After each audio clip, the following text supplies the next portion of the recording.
everybody, Ashley with Techno Buffalo. I just wanted to take over John's review of the Oppo Find 5. So I have it here with me. I've only had it for 2 days because I've only been here for 2 days. So I'm gonna give you my first impressions and then I promise I will have a full review up as soon as I can. Let's check it out.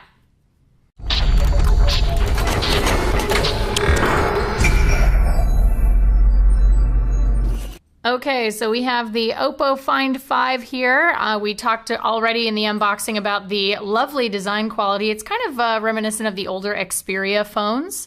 I've been hanging out with it the last day or so since I got here, and I have a couple of thoughts on it. The first thing you'll notice about the Oppo is obviously the UI, the Android skin that they've chosen to put on is, it's a little remedial. This calendar widget is, I just find the widgets to be just a little bit kind of amateur compared to a TouchWiz or even especially Sense. Well, obviously with the widgets, you can always install something like Beautiful Widgets, HD Widgets, any widget app of choice and just get rid of these, which is really nice.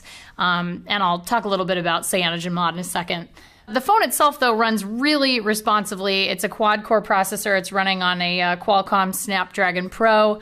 It's got 2 gigs of RAM. It's running Android 4.1.2, so almost the most current version of Jelly Bean, but not quite. I know that Oppo is promising rapid software updates.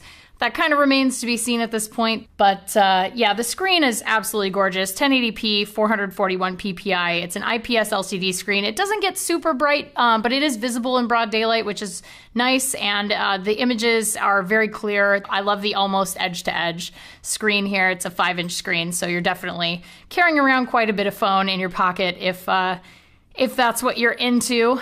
Let's take a look really quickly at the camera, which I'm really interested in. I love camera apps, and I like how different they are. So you can see with the shutter, it's very quick.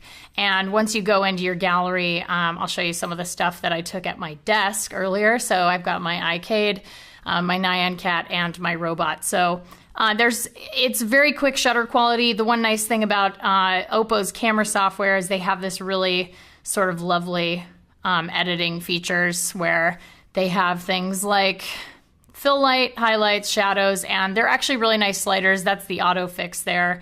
But if I wanted to emphasize the highlights, I could do that with a slider. If I wanted to add some more shadow, I could also do that. So I like that. They also have different FX, so very Instagram-ish. You can do your vignettes, all those sorts of things. And there's also, of course, warmth, saturation, all those great things that you see. A little bit more granular than Instagram, but generally speaking, pretty robust. I like it. I do miss Photosphere, I will admit that, but I guess that's on Google and not on all of the other OEMs putting Android on their phones. Now the phone itself is actually unlocked. It's available on AT&T and T-Mobile. It starts at $499. There's a 16 gig and a 32 gig option. There is no expandable memory though. That is something that you might have a problem with. There's also no LTE on this phone, so you cannot actually utilize LTE. I do think upon first impression, putting CyanogenMod on this phone would actually be really great, and it's something that you would probably really enjoy. I'm sure the screen would look gorgeous with some of the different ROMs that are out there.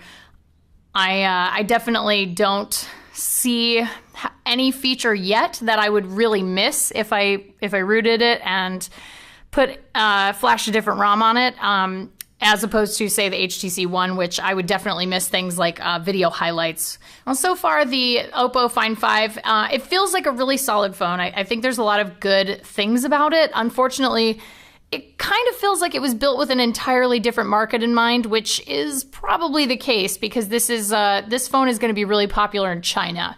I'm not sure why it was brought over here to the States, but at the end of the day, I'm sure of course it'll have its pros and cons, and I get to now review this phone, so I'm sorry it'll take me just a little bit longer. I know that John was supposed to review it, but I took it over. I took the phone from him because I thought it looked really cool, so I will be bringing you a review as soon as I can, as soon as I unlock all of the Find 5 secrets. But for now, that's my initial impressions, my hands-on, and if you guys have any questions, leave them in the comments, and I will try to answer them in the review. Thanks!